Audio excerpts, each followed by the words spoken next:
Hello friends, জ্ঞান সংবাদ চ্যানেলে তোমাদের স্বাগতম। ভূগোল বিষয়ক কয়েকটি প্রশ্ন নিয়ে হাজির হয়েছি। শেষ মুহূর্তের প্রস্তুতির জন্য বিশেষভাবে প্রস্তুতি নেওয়া খুব জরুরি, তাই ভিডিওটি অবশ্যই শেষ পর্যন্ত দেখবে। চ্যানেলে নতুন হলে সাবস্ক্রাইব করে পাশের বেল আইকনে অল বাটন প্রেস করে দেবে। চলো শুরু করা যাক। পশ্চিমবঙ্গের বদ্বীপ অঞ্চলে নিম্নলিখিত কোনটি আহরণ বা খনন করা হয় না? প্রাকৃতিক গ্যাস, কর্দম, বালি, ভৌমজল। সঠিক উত্তর অপশান এ, প্রাকৃতিক গ্যাস। ভারতের কোন রাজ্যে বায়ুপ্রবাহ শক্তির বৃহত্তম সরঞ্জাম সংস্থাপিত হয়েছে? গুজরাট, মহারাষ্ট্র, কর্ণাটক, তামিলনাড়ু। সঠিক উত্তর অপশান ডি, তামিলনাড়ু। তামিলনাড়ুতে সর্বাধিক বায়ুবিদ্যুতের প্রতিস্থাপন রয়েছে। দক্ষিণ ভারতীয় রাজ্য তামিলনাড়ুতে বার্ষিক বায়ুবিদ্যুতের উৎপাদন বাৎসরিক প্রায় ৯,০০০ মেগাওয়াট থেকে ২০১৮ সালে নথিভুক্ত উৎপাদন ছিল ৮,৬৩১ মেগাওয়াট এবং ২০১৯ সালে ছিল ৯,০৭৫ মেগাওয়াট। ভারতের কোন রাজ্যে বার্ষিক বৃষ্টিপাতের সর্বাধিক তারতম্য প্রত্যক্ষ করা যায়? মেঘালয়, কেরালা, রাজস্থান, পশ্চিমবঙ্গ। সঠিক উত্তর অপশান সি, রাজস্থান। ভারতে এক বছরে অত্যন্ত অসমভাবে বৃষ্টিপাত হয়। পশ্চিম উপকূল এবং উত্তর পূর্ব ভারতে ৪০০ সেন্টিমিটারের বেশি বৃষ্টিপাত হয়।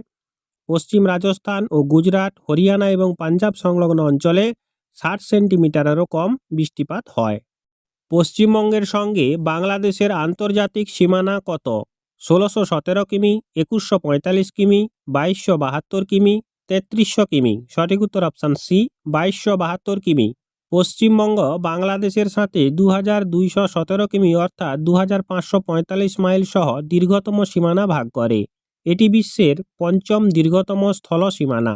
সিকিম পশ্চিমবঙ্গের সাথে ক্ষুদ্রতম দৈর্ঘ্যের সীমানা ৬০ কিমি ভাগ করে। ঝাড়খণ্ড পশ্চিমবঙ্গের সাথে ক্ষুদ্রতম দৈর্ঘ্যের সীমানা ৫০০ কিমি ভাগ করে। উত্তরে এটি সিকিম রাজ্য এবং ভুটান দেশ দ্বারা সীমাবদ্ধ। উত্তর পূর্বে এটি আসাম রাজ্য দ্বারা সীমাবদ্ধ। পূর্বে এটি বাংলাদেশ দ্বারা সীমাবদ্ধ। দক্ষিণ পশ্চিমে এটি উড়িষ্যা রাজ্য দ্বারা সীমাবদ্ধ। সিঙ্গলীলা ন্যাশনাল পার্ক পশ্চিমবঙ্গের কোথায় অবস্থিত? দার্জিলিং, আলিপুরদুয়ার, কোচবিহার, উত্তর দিনাজপুর। সঠিক উত্তর অপশান এ, সিঙ্গলীলা জাতীয় উদ্যানটি পশ্চিমবঙ্গের দার্জিলিং জেলাতে অবস্থিত। সিঙ্গলীলা পর্বতমালা পশ্চিমবঙ্গের উত্তর পশ্চিম দিক থেকে বিস্তৃত একটি উত্তর দক্ষিণ পর্বতমালা।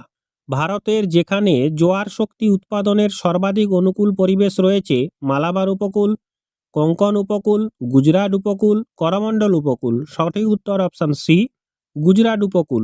ভারতে জোয়ার শক্তি ব্যবস্থার মাধ্যমে বিদ্যুৎ উৎপাদনের সম্ভাব্য ক্ষমতা হল ১০,০০০ মেগাওয়াট, যার মধ্যে প্রায় ৭,২০০ মেগাওয়াট ক্ষমতা সহ সর্বাধিক সম্ভাব্য স্থানটি হল খাম্বাদ উপসাগর।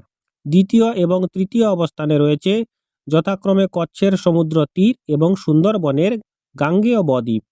নাগাল্যান্ডের পাহাড়গুলি দ্রুত অনুর্বর হয়ে পড়েছে কারণ ইনসার্জেন্সি, স্থানান্তর কৃষি, নগরায়ন, দ্রুত জনসংখ্যা বৃদ্ধি। সঠিক উত্তর অপশান বি, স্থানান্তর কৃষি। নাগাল্যান্ড পাহাড় ক্রমাগত অনুর্বর পাহাড় হয়ে উঠেছে মূলত ঝুম চাষের কারণে, আর স্থানান্তরিত চাষাবাদ ঝুম চাষ হিসাবেও পরিচিত। পশ্চিমবঙ্গে কোন ধরনের জলবায়ু লক্ষ্য করা যায়? ক্রান্তীয় মৌসুমী, অর্ধশুষ্ক, আর্দ্র, শুষ্ক উপক্রান্তীয়। সঠিক উত্তর অপশান এ, পশ্চিমবঙ্গ একটি ক্রান্তীয় মৌসুমী জাতীয় জলবায়ু অনুভব করে। পশ্চিমবঙ্গের জলবায়ু দক্ষিণাঞ্চলে ক্রান্তীয় মৌসুমী জলবায়ু এবং দার্জিলিং এবং জলপাইগুড়ি জেলার উত্তরাঞ্চলীয় পার্বত্য অঞ্চলে আর্দ্র শুষ্ক উপক্রান্তীয় জলবায়ু পরিবর্তিত হয়। ৪টি কারণ যা পশ্চিমবঙ্গের জলবায়ুকে প্রভাবিত করে।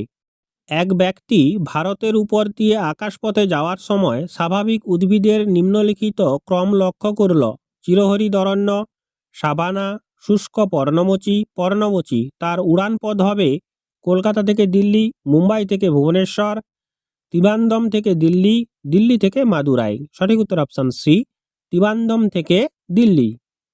শিলং মালভূমি মেঘালয় নামে পরিচিত। কোন ব্যক্তি এই নামকরণ করেছিলেন? OH.K. Spate, SP Chatterjee, DN Wadia, RL Singh.